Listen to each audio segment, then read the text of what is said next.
Salut et fraternité. Je profite de votre temps libre en cette époque de confinement pour revenir vers vous pour vous inviter à la plus grande vigilance durant cette épreuve collective. Je salue bien sûr le courage de nos soignants et aussi de leurs familles qui sont nos héros du quotidien.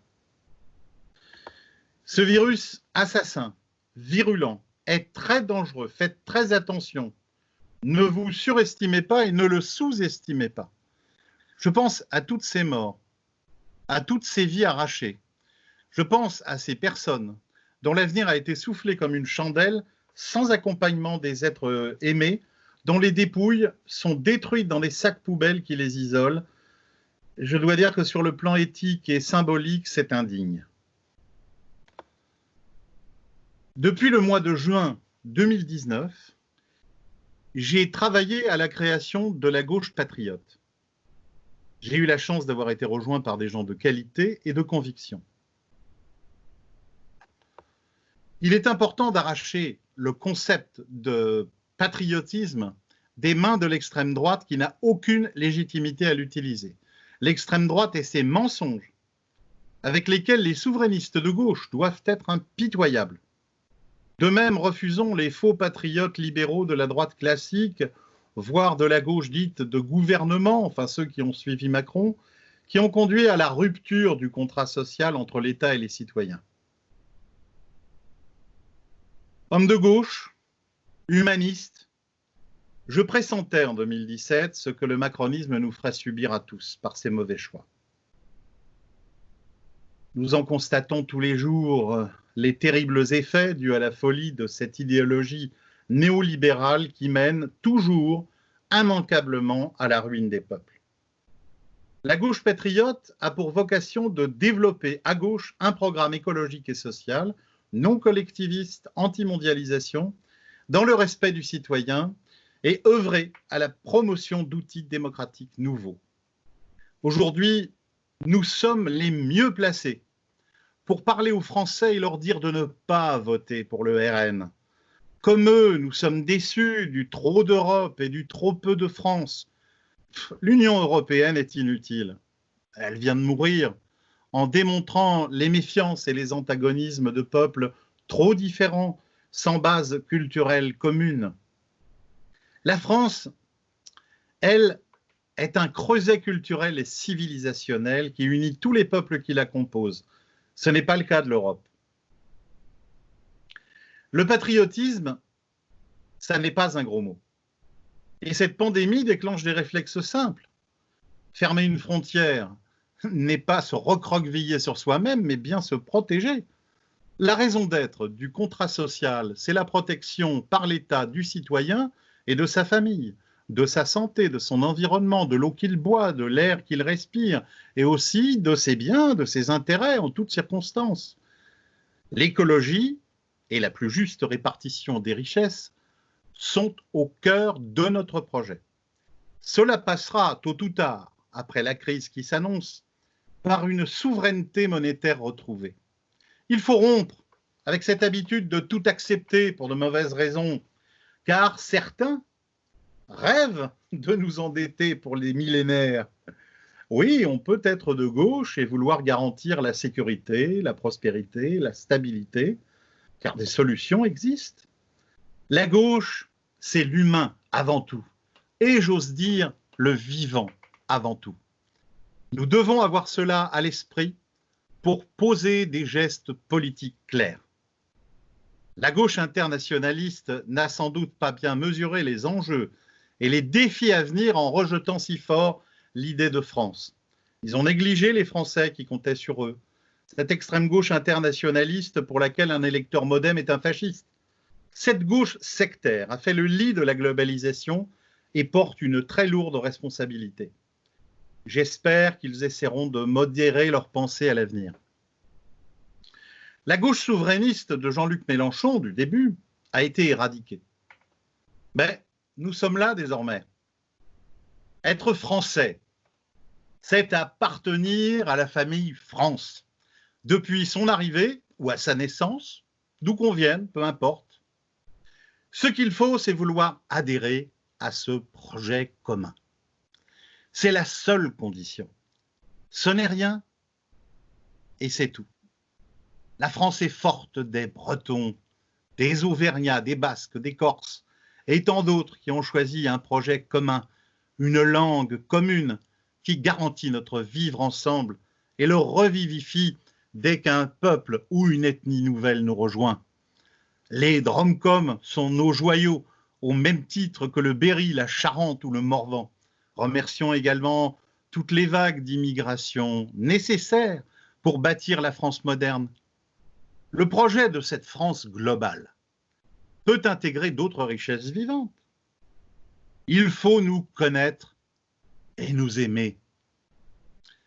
Y travailler relève également de l'action du gouvernement.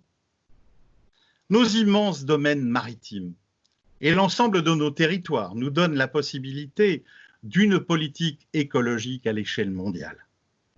Désormais, l'urgence à gauche est d'ouvrir un débat afin de redéfinir clairement ce que j'appelle les espaces sacrés de la République, qui doivent s'imposer à tous, sans arrangement électoraliste, qui encouragent les tristes communautarismes, qui mettent en péril ce vivre ensemble, utilisé trop souvent pour cacher les réalités.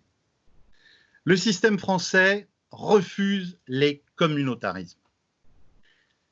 Et quel qu'il soit, la laïcité est une chance pour la République à condition de ne pas dévoyer son sens. Si pour certains, et c'est en partie vrai, la laïcité c'est le droit de croire, c'est aussi très clairement la liberté de ne pas croire. La République garantit le droit à l'apostasie et ne reconnaît pas non plus de blasphème. C'est un mot que la République refuse car nous en avons trop souffert dans le passé, avant la République. Retrouvons à gauche le chemin des débats dépassionnés, élégants et bienveillants. En unissant les forces de gauche, nous pourrons barrer la route au RN et ses clones frexiteurs, mais aussi à Macron. J'appelle donc nos amis et camarades socialistes, les insoumis qui ouvrent les yeux, et tous ceux qui vibrent de ce désir de réconciliation à travailler ensemble, sans agressivité ni sectarisme, à construire un espace de réflexion. Nous devons utiliser ce temps de souffrance afin d'offrir aux Français une alternative d'espérance. Autrefois, des Clémenceau, vaillants, brillants et tant d'autres, animés à gauche par l'amour qu'ils portaient au peuple français, ont montré à quel point nous pouvions être fiers de notre République et de ses grandeurs. Ils ont œuvré en leur temps, comme ils le pouvaient, pour créer cette République sociale qu'ils appelaient de leur vœu. Que d'avancées, que de progrès ont vu le jour sous cette impulsion. Aussi, je pense que nous devons renouer avec cette tradition de l'exemple. La France doit redevenir un phare de la pensée. C'est pourquoi la gauche patriote ouvre des chantiers de réflexion dans tous les domaines pour une renaissance de la gauche française, afin de sceller un nouveau pacte français, celui-ci dans l'esprit du Conseil national de la résistance créé en 1945, dans un pays pillé, ravagé, ruiné. Ces femmes et ces hommes ont conçu la sécurité sociale, un immense service public adapté à nos besoins. Ayons le courage de leur ressembler. Osons l'écologie dans toutes nos décisions. Revalorisons les salaires et les carrières. Seule la volonté politique compte. Les techniciens et les technocrates, dehors pendant cette réflexion. Place aux visionnaires bienveillants, ils sont tous les bienvenus.